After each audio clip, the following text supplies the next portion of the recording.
Hello बच्चों, let's read the question. बच्चों question में पूछ रहा है the increasing order for the values of E by M.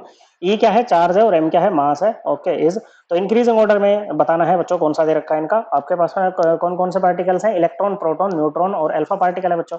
तो देखो कई बार क्या होता है कि हमें मतलब इनका चार्ज और मास, ओके बच्चों, सपोज करते हैं ना, याद ही नहीं है बच्चों कि भाई इलेक्ट्रॉन का मास किलोग्राम में या ग्राम में कितना होता है, हमें नहीं पता। लेकिन हम उसके बाद भी इस क्वेश्चन को कर सकते हैं। देखो कैसे कर सकते हैं, जैसे ई बाय एम रेशो आपको निकालनी है फॉर इलेक्ट्रॉन।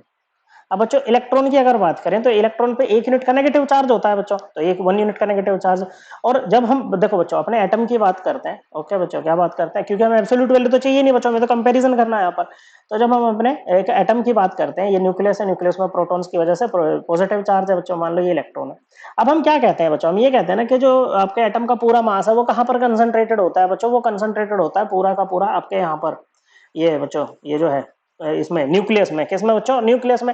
इलेक्ट्रॉन का मास तो हम नेग्लेक्ट ही कर देते हैं ना बच्चों ऐसे में, तो इसका मास अब 0 ले लो बच्चों, तो ई बाई एम रेशो क्या आ जाएगी ऐसे में? इन्फिनिटी आ जाएगी बच्चों।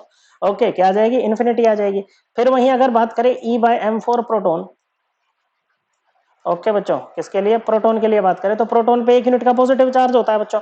और प्रोटॉन का मास कितना लेते हैं? प्रोटॉन कौन होता है? H plus. ओके बच्चों, अब H प्लस के लिए मास क्या लेते हैं? इसका मास नंबर ले लेते हैं बच्चों। क्या ले लेते हैं? इसका मास नंबर ही ले लेते हैं, जो कि क्या होता है बच्चों? 1 होगा बच्चों। क्या होगा बच्चों? 1 होगा। तो यहाँ पर इसका ई बाई एम रेशो कितना आ गया बच्चों? 1 आ गया। वहीं अगर इसकी न्यूट्रॉन की बात करें तो अब एक बात बताओ, चलो भाई हमें न्यूट्रॉन का मास नहीं पता, हम मान लेते हैं कि भाई, वैसे मान लेते हैं लगभग प्रोटॉन के इक्वल ही होता है बच्चों। ओके भाई हमें नहीं पता, ओके हमें नहीं पता न्यूट्रॉन के मास के बारे में, लेकिन हमें ये तो पता है कि न्यूट्रॉन पे चार्ज 0 होता है बच्चों, तो न्यूट्रल होता है। तो चार्ज 0, तो इसकी ई बाई एम रेशो भी क्या आ जाएगी बच्चों? 0 आ जाएगी। क्या आ जाएगी? 0 आ जाएगी। वही बात करें अगर E by M for alpha particle, किसकी बच्चों? अल्फा पार्टिकल की। तो अल्फा पार्टिकल कौन होता है? अल्फा पार्टिकल होता है आपका कंप्लीटली आयनाइज्ड हीलियम एटम। तो इस पे 2 यूनिट का पॉजिटिव चार्ज है, ये हमें पता लग गया बच्चों। क्या है यहाँ पर? इसके ऊपर 2 यूनिट का पॉजिटिव चार्ज है। ओके अब इसका मास कितना होगा बच्चों? इसके भी मास नंबर के इक्वल ले लेते हैं बच्चों मास, और इसका मास नंबर कितना होता है? मास नंबर होता है 4। ओके बच्चों कितना होता है? मास नंबर होता है 4। मास नंबर ऊपर की तरफ लिखते हैं बच्चों।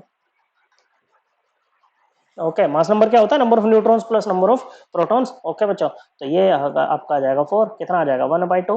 तो आप इंक्रीजिंग ऑर्डर में डालना है तो सबसे कम ई बाई एम रेशो किसकी है बच्चों? ये न्यूट्रॉन की है। न्यूट्रॉन से ज्यादा किसकी है? अल्फा पार्टिकल की है। अल्फा पार्टिकल से ज्यादा किसकी है बच्चों? प्रोटॉन की है। ओके बच्चों किसकी है? प्रोटॉन की है। और सबसे ज्यादा किसकी है बच्चों? सबसे ज्यादा है इलेक्ट्रॉन की। ओके बच्चों, तो न्यूट्रॉन की सबसे कम। ओके न्यूट्रॉन के बाद अल्फा पार्टिकल, अल्फा पार्टिकल के बाद प्रोटॉन, प्रोटॉन के बाद electron. Correct answer option 4। I hope आपको ये एकदम क्लियर हो गया होगा। थैंक यू बच्चों।